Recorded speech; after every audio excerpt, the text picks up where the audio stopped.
It looks like I am live, and this is my fourth day doing live streams in a row because I made a commitment to myself that I'm going to do a live stream every single day for the 2 weeks leading up to my book launch of my memoir, How Sex Work Shaped My Life. So that's happening in 11 days now.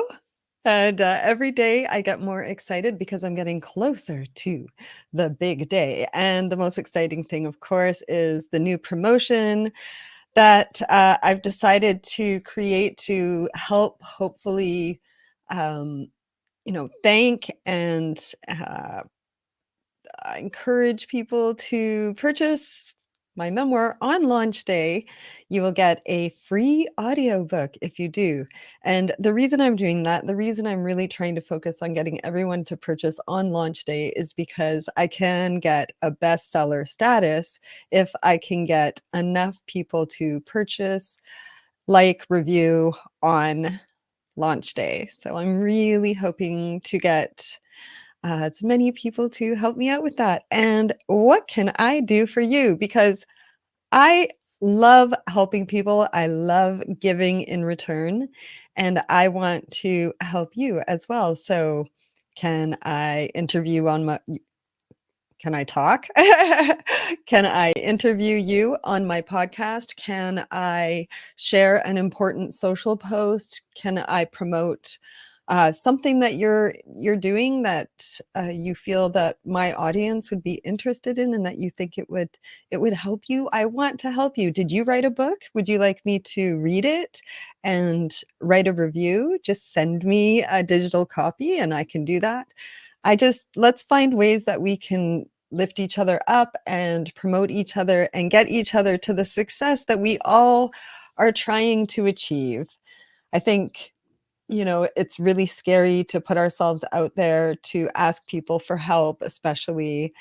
And, and it's easier if we can offer something in return, and then it doesn't feel like I'm asking you to do something for me and I'm not willing to do something for you. I am fully willing. Let's work together. Let's all lift each other up.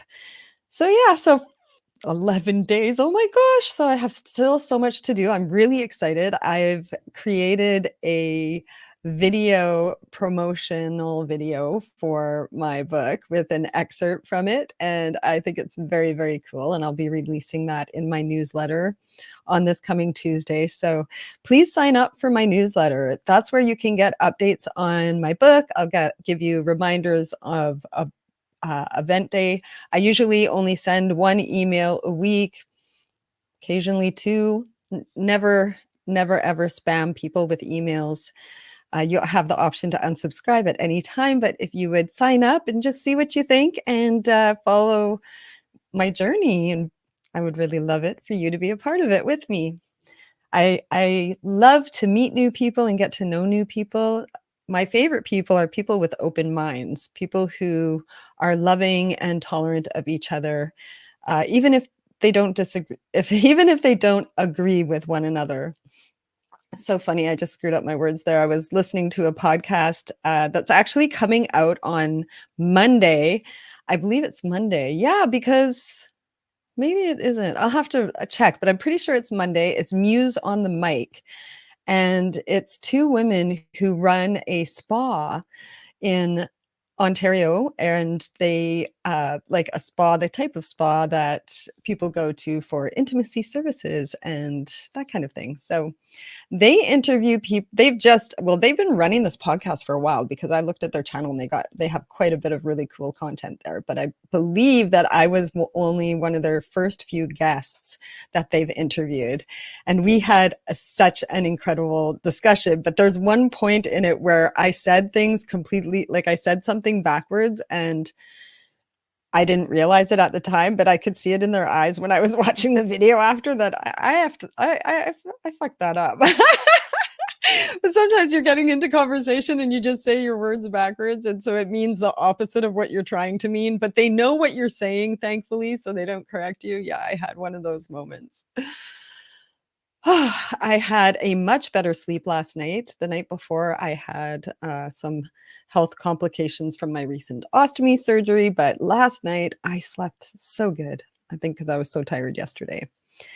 And there's just so much exciting stuff happening. I'm super stoked about my memoir coming out. There's a big part of me that's going to be relieved, honestly, because it's been 3 years in the process, and then and then it kept getting set back for different reasons. First, I had suddenly had to get the surgery. Then I went through a breakup with my partner and moved. And actually, that happened after I already set the date of October 22nd, but it did make the countdown to the date of October 22nd be very much more crazy and hard to get everything done, because I was also moving and nursing a broken heart and all that stuff. So I'm sure you know how all of that feels, because as human beings, doesn't it seem like when it rains, it pours, right?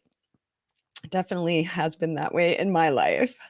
But coming up to this moment, even though I'm having a lot of fears about like what kind of reaction I'm going to get from people, I'm also going to be really relieved because I can put this chapter behind me. And actually, I had one of my fans, a sweetheart that sends me just nice messages once in a while, feedback on my content, sent me a message today and said something about this will be good for me and an opportunity to start the next chapter of my life. And he really put into words exactly how I'm feeling, that I had to add things to my book at the end too. Like I had to add the surgery because that wasn't in it. And then I had to add the relationship ending that I was in, and just, and how I handled my recovery, and I'm still handling my recovery.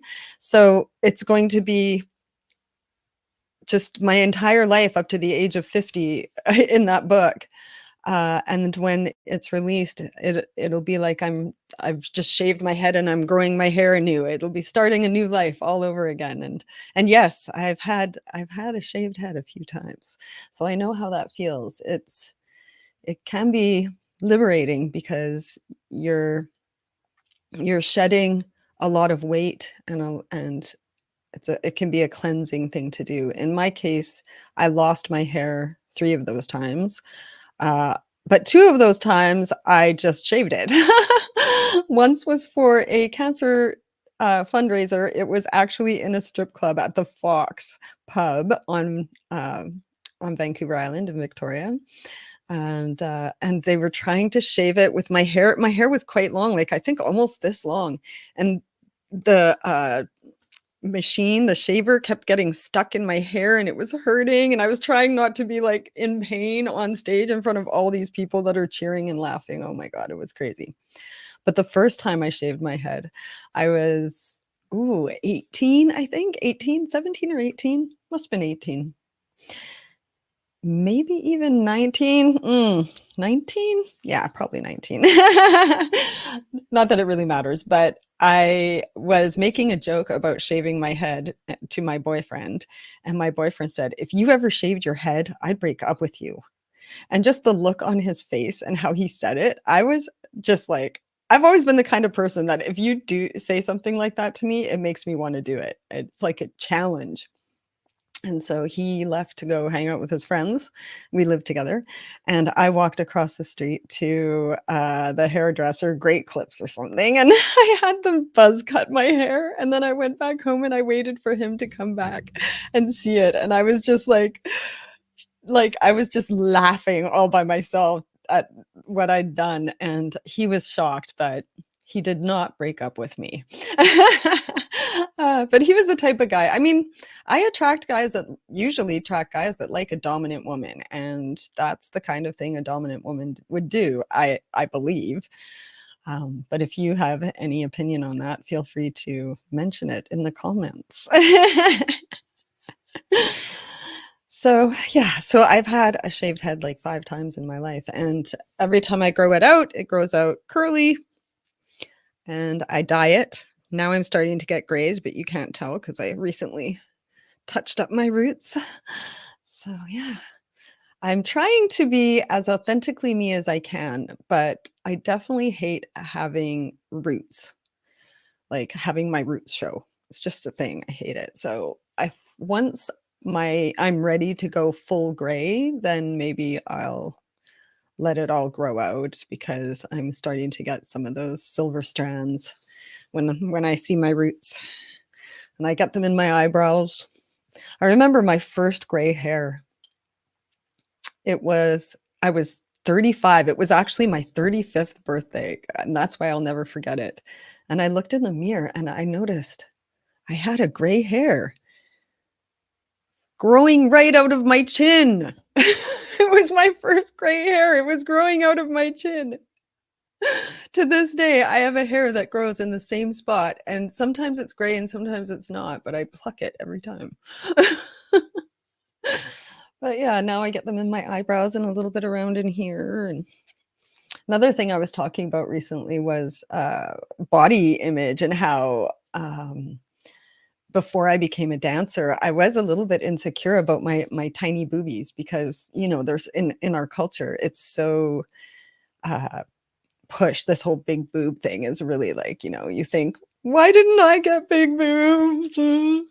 But I actually seriously considered getting a boob job in my early dancing days because a lot of dancers did. And there was some pressure, not a lot. Like I didn't feel like they were threatening my job or anything, but the pressure was if you wanted to get your show price raised, or if you wanted to be able to appear in all the clubs, including some clubs that generally would only go for like the really, I don't want to say Barbie types, but just I was more like the girl next door type, and I would be funny and smiley on stage and real dancer because I'm a dancer. I love to dance, so I get on stage and I would actually dance around. Where I've seen dancers who actually don't dance and they just walk sensually around the stage and they look so gorgeous doing it, but I don't think I could ever pull that off. No, I am a dancer.